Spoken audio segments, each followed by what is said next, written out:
Remembering Hatuey and the Tainos.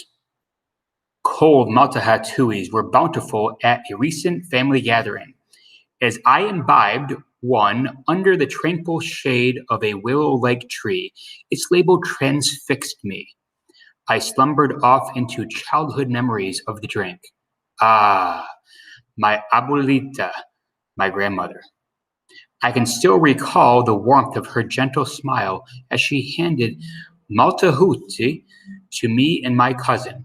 They were tasty rewards for helping her with errands, like running to the local bodega to purchase votive candles. A continuously lit candle adorned the religious shrine that rested on her bedroom's dresser, brimmed with religious artifacts from rosaries to miniature statue of La Virgin. She prayed for hours. She prayed for hours to keep all the family of and the world safe. It was considered a bad omen if a candle wasn't perpetually lit on her dresser shrine, as if the extinguishing of its light would allow vile darkness to permeate into our world.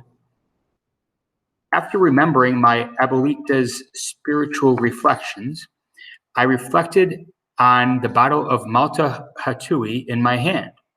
It's a sweetened malt beverage of hops and molasses. They are iconic in the Latino community. As a child, I thought the Indian guy depicted on the bottle was the Spanish version of the Lone Ranger's sidekick, Tonto. But in later life, I learned that Hatuey was a real indigenous chief of our ancestors, the Tainos. The Tainos are the indigenous people that collectively inhabited the Caribbean islands, Puerto Rico, Bahamas, Dominican Republic, etc.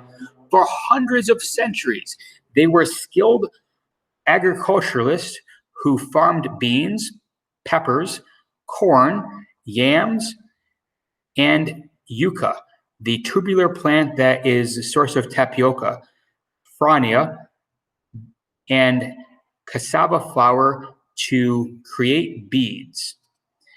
As powerful seafarers who built grand canoes, they supplemented their diets with fish and crabs, even eating some of the eggs laid by visiting sea turtles. Tainos lived in huts constructed from local trees and plant life.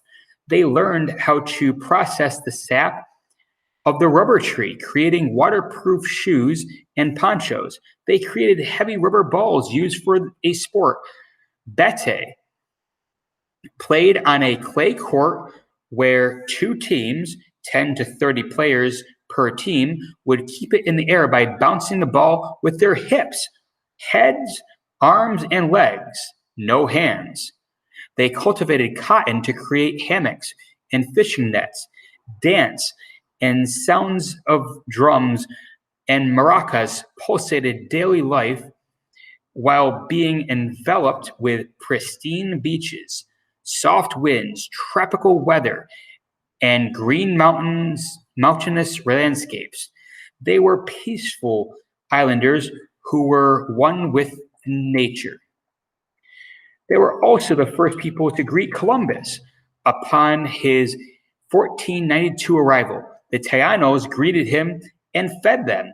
Columbus noted in his diary that the Tainos were peaceful and beautiful masculine people who would make great slaves.